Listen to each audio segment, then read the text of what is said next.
اور امام بخاری رحمۃ اللہ علیہ نے بخاری جلد 1 صفحہ 96 پر لکھا انما یؤخذ بالآخر فالآخر من فعل النبی صلی اللہ علیہ وسلم، ہمیں وہ عمل لینا چاہیے نبی علیہ السلام کا جو آخری عمر تک کیا ہو۔ نبی کریم علیہ الصلوۃ والسلام نے رفع یدین آخری عمر تک نہیں کیا، اور پہلی حدیث دکھاتے ہیں بعد والی نہیں دکھا۔ جب نماز آئی ہے تو نماز کے اندر کتنی چیزیں تھیں؟ 2۔ نماز کے اندر چلنا یہ کیا ہے؟ نماز کے اندر کھا لینا یہ کیا ہے؟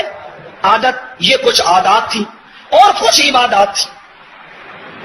جو نماز مکمل ہوتی چلی گئی تو عادات ختم ہوتی چلی گئی اور باقی کیا رہ گئی؟ عبادات۔ جب یہ مسجد بن رہی تھی، میں سرف پڑتا تھا یہاں، یہ مسجد بن رہی ہے، اس وقت ایک طرف بجری پڑی ہے، سیمنٹ پڑی ہے، بجری ہے، سریا ہے، اینٹیں ہیں اور بہت کچھ اس کے اندر پڑا، اور لوگ کبھی جوتوں سمیت بھی اندر آ جاتے ہیں جب مسجد زیر تعمیر ہو۔ اسی طرح ہوتا ہے، یہ نہیں ہوتا؟ اور جو مسجد تیار ہوتی چلی جاتی ہے تو ایسا وہ جو چیزیں پڑی ہیں ان کو، جو غیر ضروری ہیں، ان کو نکال دیا جاتا ہے۔ آخر کے اندر جب مسجد تیار ہو جاتی ہے اس کو صاف کر دیا جاتا ہے، اس کے اندر جھاڑو دیا جاتا ہے اور پھر صفیں بچھا دی جاتی ہے، اوپر کارپیٹ بچھایا جاتا ہے، پھر کہا جاتا ہے کہ او جوتے وہاں اتارو، یہ مسجد ہے، مسجد کے اندر جوتوں سمیت۔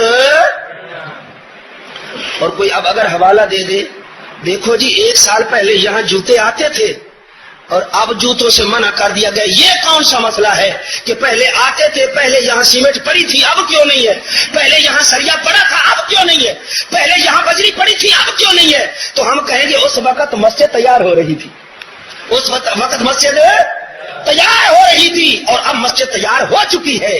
نماز کا بھی یہی حال ہے، جب نماز مکمل ہو رہی تھی تو نماز کے اندر کچھ عادات بھی تھیں اور کچھ عبادات بھی تھیں، اور آہستہ نماز مکمل ہوتی چلی گئی، عادات کو آہستہ خارج کر دیا گیا، باقی کیا رہ گئی؟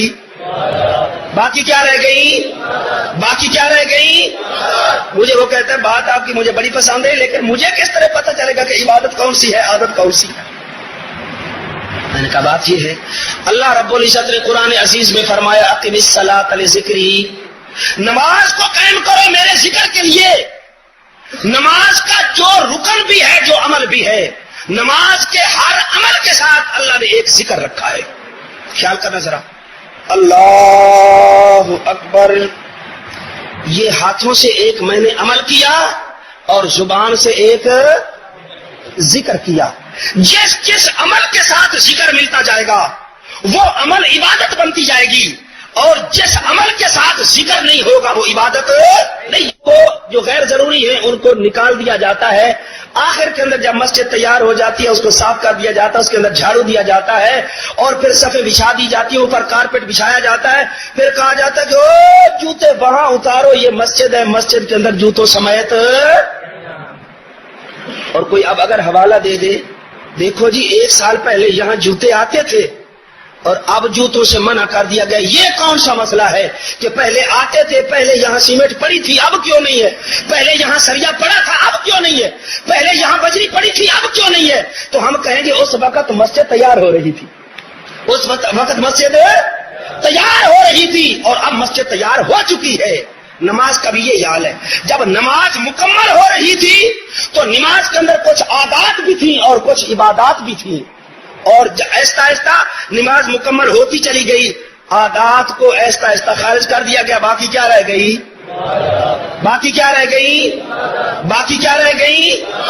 مجھے وہ کہتے ہیں بات آپ کی مجھے بڑی پسند ہے، لیکن مجھے کس طرح پتہ چلے گا کہ عبادت کون سی ہے، عادت کون سی ہے؟ میں نے کہا بات یہ ہے، اللہ رب العزت نے قرآن عزیز میں فرمایا اقم الصلاۃ لذکری، نماز کو قائم کرو میرے ذکر کے لیے۔ نماز کا جو رکن بھی ہے، جو عمل بھی ہے، نماز کے ہر عمل کے ساتھ اللہ نے ایک ذکر رکھا ہے۔ خیال کرنا ذرا، اللہ اکبر، یہ ہاتھوں سے ایک میں نے عمل کیا اور زبان سے ایک ذکر کیا۔ جس عمل کے ساتھ ذکر ملتا جائے گا وہ عمل عبادت بنتی جائے گی، اور جس عمل کے ساتھ ذکر نہیں ہوگا وہ عبادت نہیں۔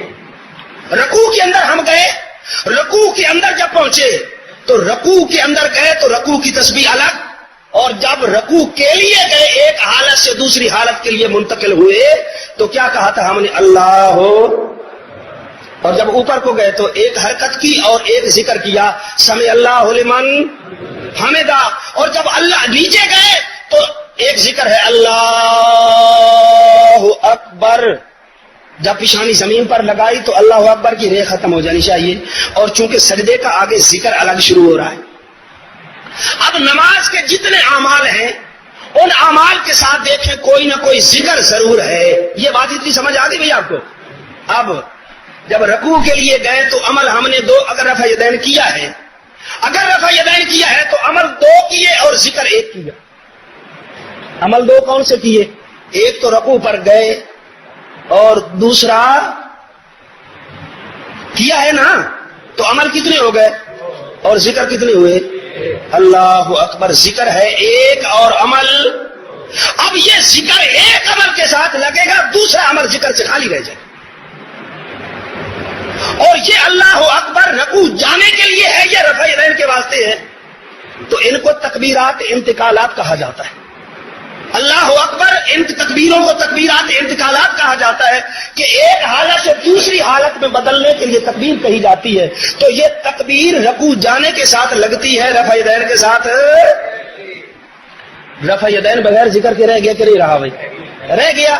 جب بغیر ذکر کے رہ گیا تو یہ عبادت نہیں ہے، یہ عبادت سجد جلسہ استراحت وہ بغیر ذکر کے ہے، اور جو بغیر ذکر کے عمل ہوتا ہے وہ عبادت نہیں ہوتی، وہ عبادت نہیں ہوتی۔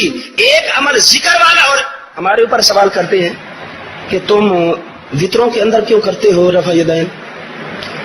وطروں کے اندر جو ہم کرتے ہیں وہ ذکر کے ساتھ کرتے ہیں یا بغیر ذکر کے؟